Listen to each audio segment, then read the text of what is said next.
Most people think money starts in the bank. It doesn't. It starts in the mind, in the quiet, hidden patterns that decide what you believe you deserve. You can change your job, your habits, even your income, but if the blueprint inside you stays poor, nothing really changes. We all grow up carrying someone else's financial story, the fears, the guilt, the limits, until one day we realize they're not ours anymore. That's the moment Harv Eker captures in Secrets of the Millionaire Mind, the moment you stop surviving money and start mastering it from the inside out. By the end of this audiobook, you won't just think differently about wealth. You'll feel differently about yourself. So take a breath, clear the noise, and step inside a new way of seeing money and life itself. Chapter 1. I create my life. There's a quiet moment that comes before every major change. That instant when you finally admit no one's coming to save you. No luck, no miracle, no perfect timing. Just you, standing in the middle of your own life, realizing that every choice, every delay, every half effort, it all led here. Most people never reach that point. They keep blaming the market, the job, the parents, the timing, the government, the economy, anything. It's easier to point outward than to look inward. Because taking responsibility doesn't just mean accepting your past, it means accepting your power. And that's terrifying. Harv Eker says it plainly. Rich people believe I create my life. Poor people believe life happens to me. One single belief, but it splits the world in two. Because when you think life's happening to you, you stop fighting. You wait for better weather, better news, a better boss, a better chance. But when you believe life happens through you, you stop waiting. You start creating. Imagine you're standing in the rain. Most people curse the clouds, complain about how unfair the weather is. But a few, they build umbrellas. They sell umbrellas. They own the umbrella company. That's the difference. The weather doesn't change. The reaction does. And that reaction, that inner decision, quietly decides everything. It decides whether you'll bounce back or break down, whether you'll play the victim or rewrite the story. You can tell a lot about a person by how they talk about their failures. Some say, that job ruined me. Others say, that job taught me who I never want to be again. Same event, different story, entirely different future. Responsibility sounds like a burden, but it's freedom in disguise. Because the moment you stop blaming, you stop waiting for the world to fix itself. You start fixing your world. And there's nothing more powerful than that. There's a subtle truth buried in every wealthy person's story, a turning point where they stop negotiating with excuses. It's rarely dramatic. It's quiet. You can almost miss it, but it's there.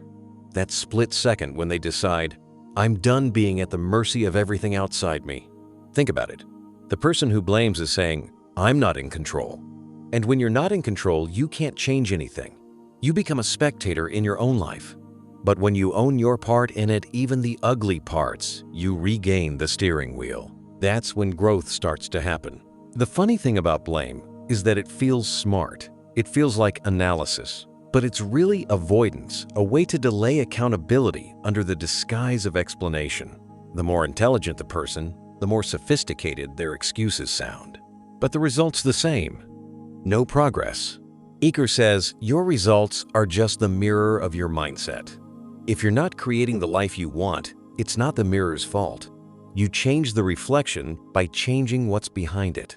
Your beliefs, your reactions, your habits, those invisible roots create every visible result. And here's the hard part. Responsibility doesn't just mean owning your successes. It means owning your failures too. The financial mistakes, the emotional patterns, the people you chose, the deals you stayed too long in, the fears you obeyed. When you take responsibility for those, something strange happens. Shame loses its grip. You stop feeling like a fraud in your own story. You realize that control was never out there. It was always inside, waiting for permission to lead. That's the paradox of power. The more responsibility you take, the lighter you become. Because suddenly, there's nothing left to blame, nothing left to wait for. You become the cause, not the effect. So maybe the question isn't, what's stopping me? Maybe the question is, what am I still refusing to own? Because the day you stop outsourcing responsibility is the day you start outsourcing nothing. Not your peace, not your purpose, not your paycheck. That's what Eker means when he says you create your life. You don't control the wind, but you do control the sail. And once you master that, the storms stop scaring you. They start shaping you. You can keep blaming the rain, or you can build the umbrella. Either way, the sky doesn't care, but your future will. Chapter 2. Commit to being rich. There's a huge difference between wanting to be rich and deciding to be rich. One sounds nice on paper. The other rewires your life. Most people live in the first category. They want more money, more freedom, more time. But wanting is soft. It's passive. It gives your mind an escape hatch, a quiet little door labeled, maybe someday. And someday never comes.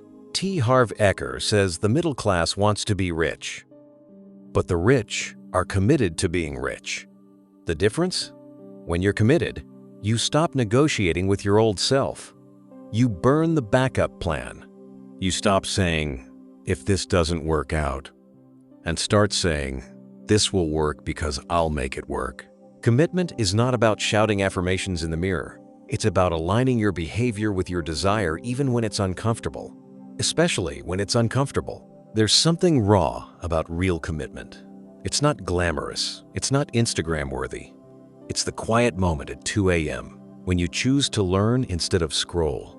When you decide to save instead of spend. When you do the unexciting work that no one claps for, the kind of work that silently builds empires. Because the truth is, most people don't fail from lack of knowledge. They fail from lack of commitment. They treat wealth like a hobby. They dabble, try a little investing, a little side hustle, a little saving, but a little never builds leverage. And leverage is where wealth begins. Commitment means there's no exit ramp. You've decided that your financial freedom, your growth, your wealth is non-negotiable. That's the word that changes everything. Non-negotiable.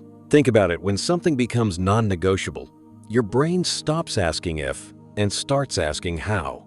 The energy shifts from hesitation to execution. You ever notice how clear life becomes when you finally decide? When you stop living in maybe, the noise fades. You start seeing opportunities that were invisible before, not because they suddenly appeared, but because your mind finally tuned to their frequency. Eker says people who are committed to being rich move differently. They don't see wealth as a luxury. They see it as a duty, a form of self-respect. It's not about greed, it's about growth. When you expand your financial capacity, you expand your ability to help, to create, to contribute. Commitment forces you to shed the parts of you that love comfort more than change. That's why most people avoid it. They want transformation without sacrifice, wealth without risk, success without discomfort. But life doesn't reward half-hearted energy. It mirrors it. You give 50%, you get 50% returns, if that. When you commit, you cross a line in your own psychology. You stop chasing shortcuts because you finally understand real wealth isn't a weekend project. It's a lifelong identity. And that identity doesn't emerge from external success. It grows from internal certainty. The kind that says, I'll build it, I'll learn it, I'll earn it, no matter how long it takes. There's a quiet, ruthless beauty in people who decide. They stop seeking permission. They stop collecting opinions. They stop apologizing for wanting more. Because deep down, they know wanting more isn't greed. It's gratitude in motion. It's saying, thank you for this life. Now, let me honor it by becoming more. You can always tell who's decided and who hasn't. The undecided wait for motivation. The decided act from clarity. The undecided keep checking how hard the road looks. The decided just walk. Commitment doesn't remove fear. It just refuses to obey it. You'll still doubt yourself. You'll still fail, but you'll keep moving because commitment makes quitting irrelevant. Eker puts it simply, if you're not fully committed to being rich, chances are you won't be. Because wealth doesn't respond to kind of. It responds to all in. So maybe the question isn't, do I want to be rich? Maybe it's, have I decided? Because once you decide, really decide, The world reorganizes itself around that energy. You start attracting the people, the tools, the timing, not magically, mechanically. Because your focus sharpens, your discipline hardens, and your actions compound. In the end, it's not the universe testing your commitment. It's your old identity. The part of you that craves safety will whisper, "You don't need to go that far." But the part of you that's ready will whisper back, "Watch me." That's where the shift happens, when you stop waiting for proof and start creating it. Because in the game of wealth, wishing is weightless. Commitment carries gravity. Chapter 3. Think big. There's a strange kind of safety in small dreams. They're tidy, manageable, predictable. They don't scare you, and that's the problem. People say they want abundance, but most are terrified of expansion. They don't fear failure. They fear success that demands more of them. Because big thinking doesn't just require vision, it requires capacity. The emotional space to handle pressure, the humility to grow fast, and the courage to outgrow who you've been. Harv Eker says, "Poor and middle-class people think small. Rich people think big." But this isn't about greed or ego. It's about impact. When you think small, you're trapped in survival mode, the mental cage where the goal is to get by. You focus on cutting expenses, minimizing risk, saving crumbs. But when you think big, you stop counting pennies and start creating value. You stop asking, "What can I afford?" and start asking, "What can I build?" The size of your vision determines the size of your life. And small thinking quietly shrinks your possibilities. It keeps you safe from criticism, but it also keeps you safe from growth. Think of it like this: a small dream gives you small problems. A big dream gives you big problems, but only big problems grow you. When your dream is tiny, your challenges are, too. The stakes are low, the lessons are shallow, and the reward is forgettable. Eker says most people aim for comfort instead of greatness. They're more afraid of inconvenience than insignificance. And that's why they stay stuck, not because they can't do more, but because they've convinced themselves they shouldn't. There's a certain nobility our culture attaches to just enough. People say things like, "I don't need much," or "I just want to be comfortable." It sounds humble, but if we're honest, it's often fear dressed up as virtue. Because thinking big exposes you. It forces you to confront how small your self-belief has been. When you start expanding, your world tests you. People call you unrealistic. They'll remind you of your limits. They'll say, "Be practical." But practicality has never built a legacy. No empire, no innovation, no movement began with someone saying, "Let's stay safe." And yet, thinking big isn't just about scale, it's about meaning. When you think big, you think beyond yourself. You stop asking, "What can I get?" and start asking, "What can I give?" You begin to measure your life not by your bank account, but by your contribution. A big vision creates big energy. It wakes you up earlier, keeps you up later, and attracts people who are also done living small. Because energy recognizes energy. When you're operating on a higher frequency, one of growth, boldness, and purpose, you naturally repel mediocrity. But here's the trap. Small thinking often hides behind logic. People will tell you, "I'm being realistic." But realism is often just fear wearing a suit. Big thinkers understand that logic has limits. There's a time for analysis, and there's a time for imagination. When Eker says, "Think big," he's not telling you to be reckless. He's telling you to stretch, to play at the edge of what feels possible, to set goals that make you a little nauseous, because that's where the transformation lives. The irony is, thinking big isn't harder than thinking small. Both require effort, but one expands your identity, the other just protects it. So ask yourself, what would your life look like if you removed every limit you've been told to respect? If you stopped shrinking your dreams to fit other people's comfort zones? Most people adjust their goals to match their fear. The wealthy adjust their behavior to match their goals. Thinking big doesn't mean chasing luxury. It means demanding fullness from your life. It means refusing to play small when your soul was built for more. There's a certain magic that happens when you start thinking beyond yourself. You begin to attract possibilities that mirror your courage. Doors open, not because they weren't there before, but because you finally became someone who could walk through them. And yes, it's uncomfortable. Growth always is. But comfort never changed the world. So stop asking what's realistic. Start asking what's worth it. Because the world doesn't need another person who settles.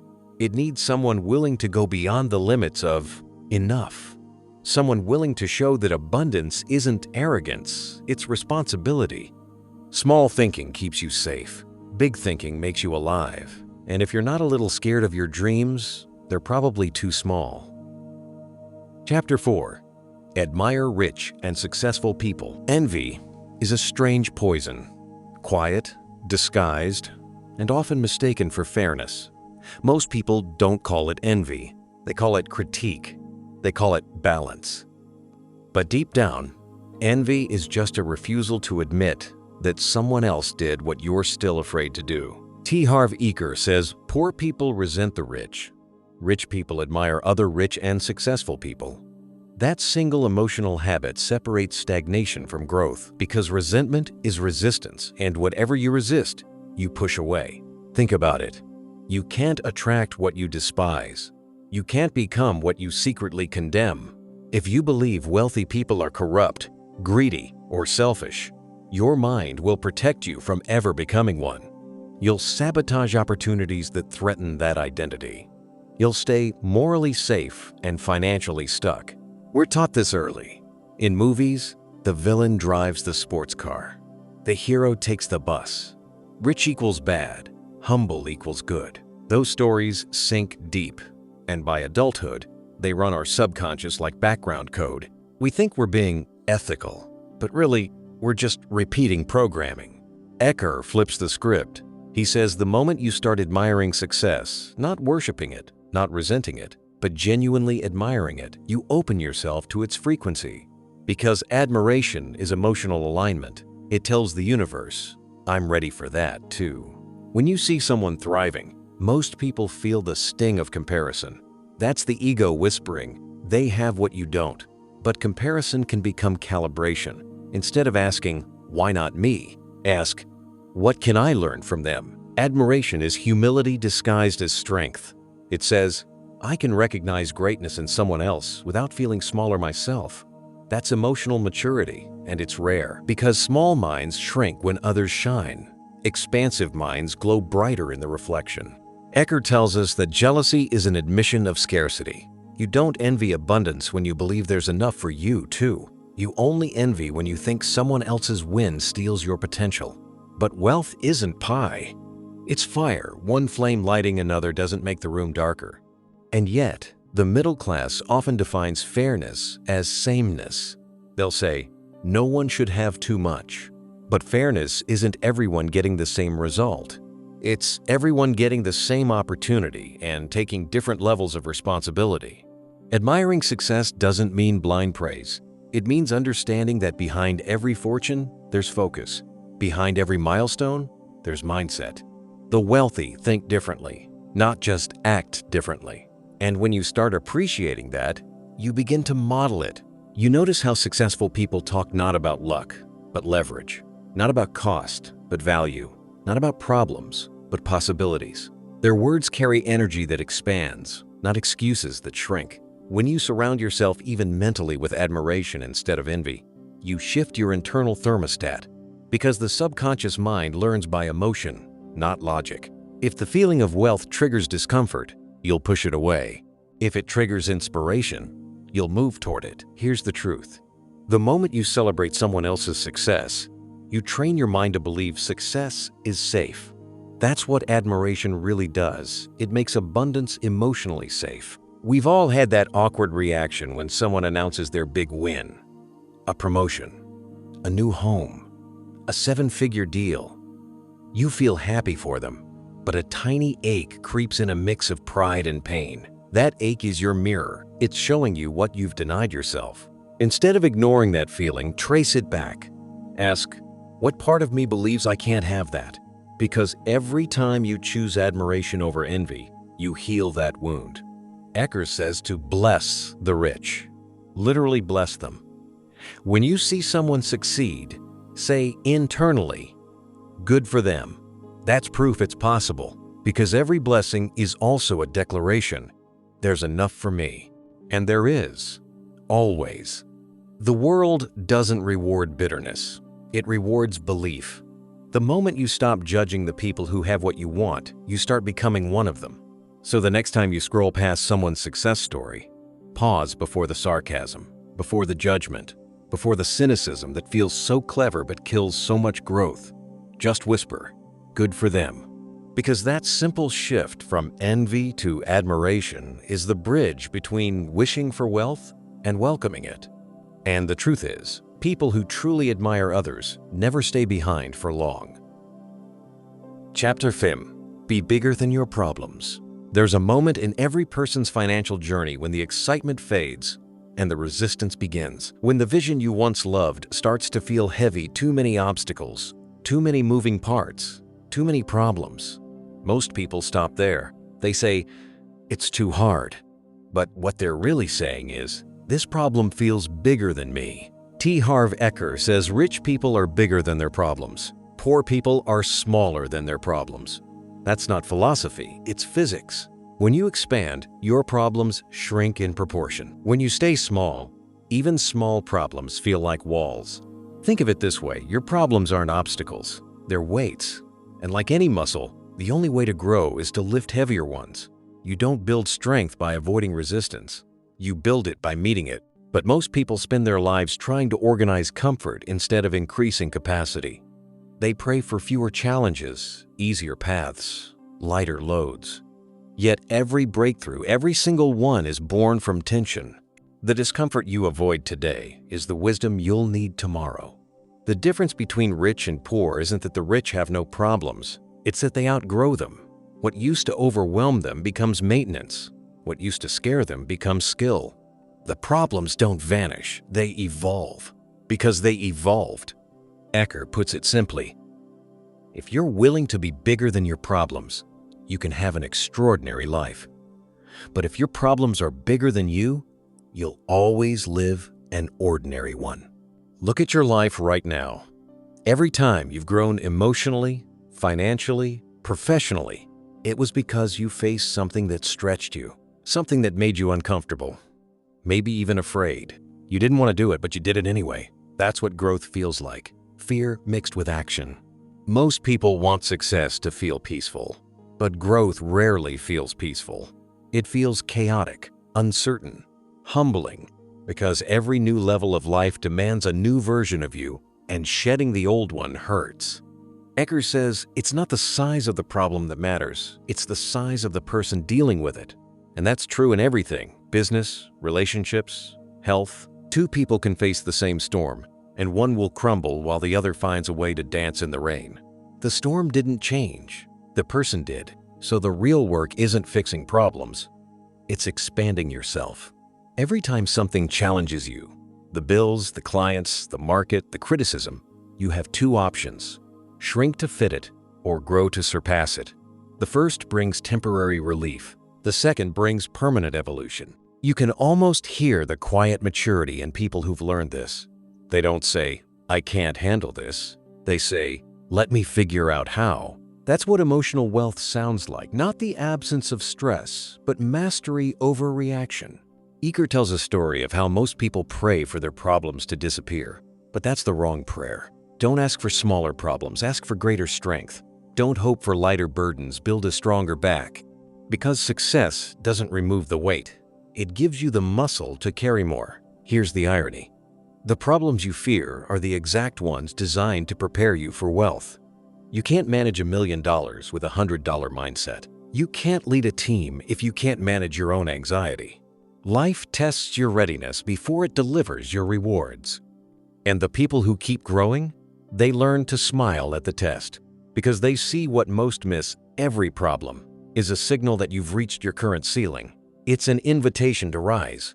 Ask yourself this: what's one problem I keep complaining about instead of outgrowing? The answer to that question is the exact spot your next level begins. So the next time something goes wrong, when the deal falls apart, when the plan fails, when the timing collapses, pause, breathe. Then say, "Good, this is my next weight to lift." Because wealth doesn't come to those who avoid pressure. It comes to those who become unbreakable under it. Every level of life will demand a stronger version of you. But if you stop running from problems and start rising above them, you'll realize the wait was never punishment. It was preparation. The truth is, problems don't block the path. They are the path.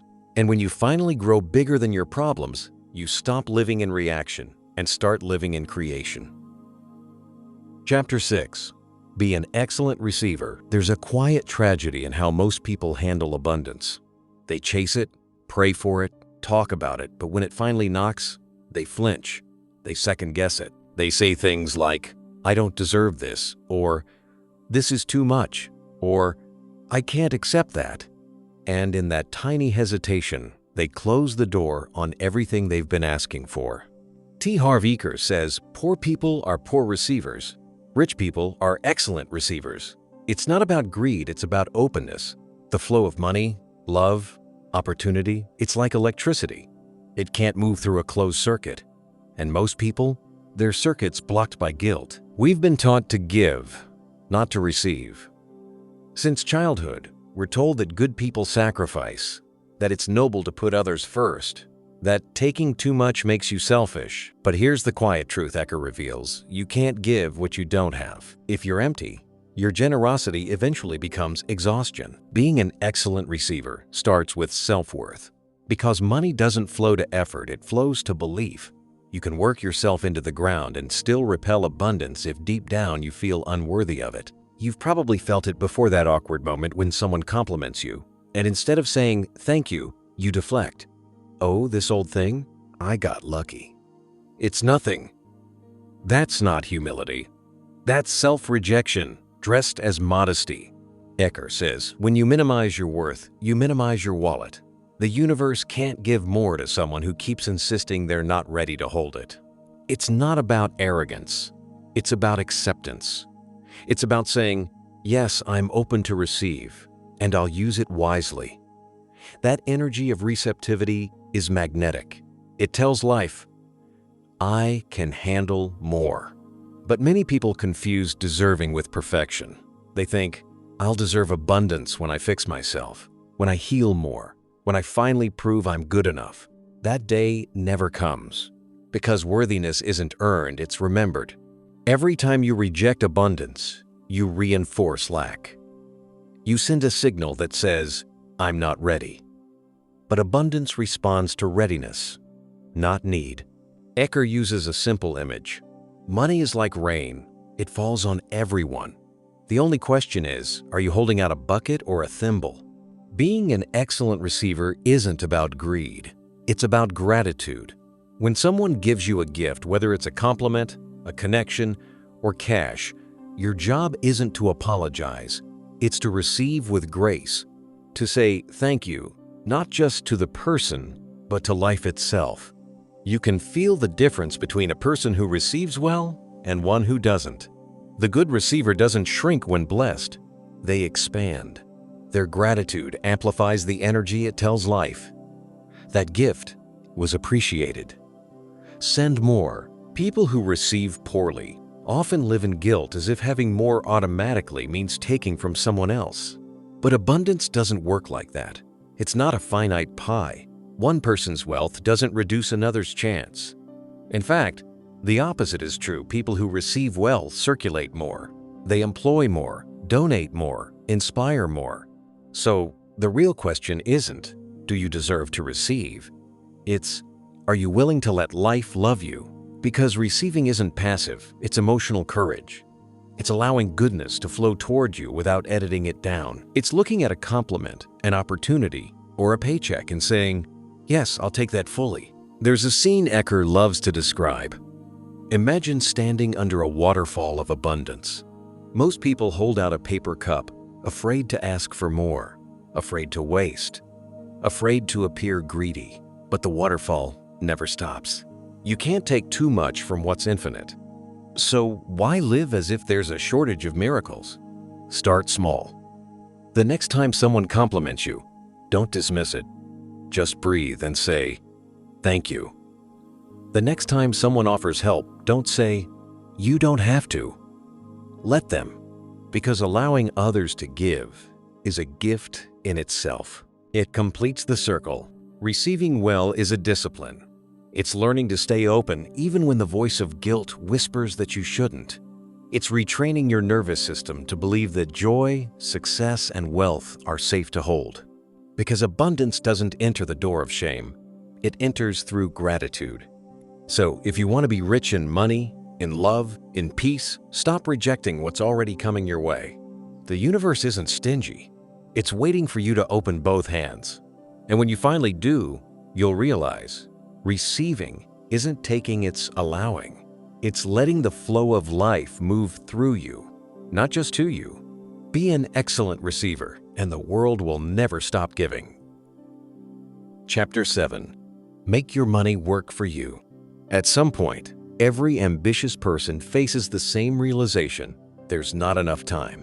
You work harder, faster, longer, and still the clock wins. That's when you understand what Harv Eker means when he says rich people make their money work for them. Poor people work for money. It's not just a financial idea, it's an emotional one. Because working for money is about control. It feels safe to trade hours for dollars. It's familiar, predictable, but that safety is an illusion. The moment you stop working, the flow stops too. Freedom doesn't come from having money. It comes from decoupling your time from your income. Eker calls this the shift from earning through effort to earning through ownership. It's the difference between being the driver and owning the car. The driver gets paid for the ride. The owner gets paid even while asleep. But before wealth becomes financial, it has to become psychological. If you secretly believe you must always earn it the hard way, you'll resist passive income. You'll feel guilty making money easily. That guilt is the middle-class curse, the belief that struggle equals virtue. It's why people say easy money never lasts. But the truth is, easy money doesn't mean lazy money. It means smart money, money that multiplies because you stopped treating it like a worker and started treating it like a team. Eker says, rich people think of every dollar as a seed. Poor people spend seeds. Rich people plant them. They understand that every dollar can grow roots and bear fruit if you give it the right soil. That soil is intention, patience, and education. Because money doesn't grow by luck, it grows by design. Most people are too emotionally attached to the role of hard worker. It's an identity, one that feels noble, but quietly enslaves them. They'll say, I'm not afraid of hard work, but deep down, they're afraid of stillness, because stillness exposes their distrust of ease. Eker flips that script. Stop glorifying labor that never scales. The poor trade time for money. The middle class trade money for comfort. The rich trade ideas for freedom. Think of it like chess. Most people spend their lives moving pawns one square at a time, never realizing the real power comes from positioning. When you learn how money moves, you stop reacting and start strategizing. This isn't about becoming obsessed with investments or numbers. It's about changing your relationship with money itself. Most people chase money like prey. Wealthy people attract it like gravity. They understand money isn't a prize. It's a partner. It's a loyal employee waiting for instruction. But here's the secret. Money follows clarity. It doesn't serve confusion. When you don't tell it where to go, it disappears. When you direct it with purpose, to invest, to build, to multiply, it obeys. Eker's wealth principle is brutally simple. If you don't have a plan for your money, someone else does. The world rewards those who know what to do with it. Everyone else funds their plans instead. Financial freedom doesn't come from working harder. It comes from breaking that invisible emotional contract that says, I must trade my life for my living. Imagine this: your money as a team of small workers. Every dollar you send out on a job into an asset, an idea, a venture comes back carrying friends. But if you keep every dollar locked away or spend it all on consumption, it never learns to multiply. Most people treat money like a pet. They feed it, admire it, but never let it roam. The wealthy treat it like a messenger. They give it purpose and let it travel. And every time it returns, it brings news of expansion. Here's the real beauty. When your money starts working for you, your time reclaims its meaning. You stop asking, how much can I earn this month? And start asking, What do I want this life to feel like? That's where true freedom lives, not in the numbers, but in the peace behind them. Eker says, the purpose of wealth isn't endless accumulation, it's choice. Choice is the purest form of freedom to work because you want to, not because you must. But that level of freedom demands discipline. You can't skip steps. You first learn to earn, then to save, then to grow, then to release. At every stage, your emotional relationship with money shifts from control to trust. That's the final lesson hidden inside this principle. Wealth is built on trust. Not blind faith, but earned confidence in yourself, your decisions, your ability to recover and rise. Because when you start trusting money to work for you, you start trusting yourself to deserve that peace. And that's the quiet revolution of financial freedom, when your money finally stops needing you to survive and starts serving you to live. Chapter 8. Constantly learn and grow. There's a quiet truth about wealth that most people never talk about. Success isn't a destination. It's a moving target. The moment you stop growing, everything you built begins to fade, because money, like life, responds to movement. It flows where there's energy, curiosity, expansion. It leaves where there's stagnation. Harv Eker says rich people constantly learn and grow. Poor people think they already know. That sentence isn't about intelligence, it's about humility. The wealthy stay students. They approach life with the same open hands they receive money with. The moment you start saying, I already know that, you've declared bankruptcy of the mind. Growth doesn't mean reading 100 books or chasing endless self-improvement. It means staying awake. It means refusing to let comfort harden into arrogance. Because every time you settle, the world keeps moving and you slowly fall behind without realizing it. Eker says it bluntly, your income can only grow to the extent that you do. If your business expands but your mindset doesn't, you'll sabotage it. If your opportunities grow but your habits stay small, you'll lose them.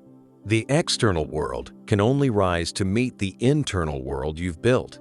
Growth isn't glamorous. It's awkward. It's admitting I was wrong. It's starting over again and again, even after success. It's letting go of methods that used to work because you've outgrown them. It's uncomfortable, but so is living a life that never changes. People often think the rich stop learning once they make it. In reality, that's when they learn even more, because wealth multiplies complexity. The stakes get higher, the decisions faster, the lessons sharper. The truly wealthy never say, I've arrived. They say, I'm still learning how to stay ready. Eker says that poor people choose entertainment over education. It's not a moral flaw, it's emotional exhaustion. They use distraction to escape the very discomfort that could free them. The rich, on the other hand, use discomfort as a compass. When something challenges them, they lean in. They ask, why does this scare me? What is it trying to teach me? Growth is a paradox. It often feels like losing control, yet it's the only path to mastery. Every skill you've ever learned, from walking to earning, required you to stumble first. But somewhere along the way, adulthood convinces us that falling is failure. So, we stop experimenting. We stop trying new things. And that's how most people quietly fall asleep in the middle of their own lives. To grow, you have to be willing to look foolish again, to start as a beginner, to be curious, not clever. That humility is wealth's best insurance policy, because no matter how much you earn, ignorance can bankrupt you faster than any market crash. Eker reminds us that people who keep learning attract opportunities others don't even see, because they're paying attention. They're not waiting for the world to teach them. They're asking questions that pull new worlds into existence. The truly rich don't chase information. They chase transformation. They don't ask, what do I know? They ask, who am I becoming? Growth isn't an academic habit. It's an emotional one. It means you've stopped defending your limits. You've stopped needing to be right. You've started letting truth, even inconvenient truth, remake you. And maybe that's the highest form of wealth, the ability to evolve without ego. Eker says people who refuse to grow will always sabotage their own success, because deep down, they fear losing their identity more than losing money. They cling to being the expert, the victim, or the realist. But the moment you trade curiosity for certainty, your world begins to shrink. So the real question isn't, how much do you know? It's, how much are you still willing to learn? Because every next level of your life demands a next version of you. You can't take your old mindset into new territory and expect it to thrive. The people who stay wealthy in money, peace, and purpose are the ones who treat learning as oxygen. They inhale new perspectives, exhale outdated ones. They know that the day they stop growing, the game ends. In the end, the point isn't to have more answers. It's to ask better questions. Questions that stretch your comfort. Questions that challenge your assumptions. Questions that remind you you're still alive. Because money, success, fulfillment, they're all side effects of curiosity and motion. So keep learning, keep evolving, keep letting life surprise you. Because growth is the only compounding interest that never crashes. And if you do that, if you stay a student of wealth, of life, of yourself, you'll never run out of riches. Not in your bank, not in your mind, not in your heart. You'll realize that the real secret of the millionaire mind isn't about money at all. It's about becoming someone who never stops becoming. And maybe that's the point, to live in such a way that every year, every challenge, every season adds depth instead of fear. Because the moment you choose growth, you've already chosen abundance. And the best part? That wealth can never be taken away. So what about you? What part of you is ready to grow next? What truth have you been avoiding because it might stretch you? Tell me in the comments. Someone else might need to hear your answer. And if this audiobook stirred something inside you, if it reminded you that wealth begins in the mind, tap that like button. It's not about numbers, it's about resonance. And if you believe, like I do, that real freedom starts with awareness, subscribe to Book Zeal. Here, we don't just summarize books, we grow through them together.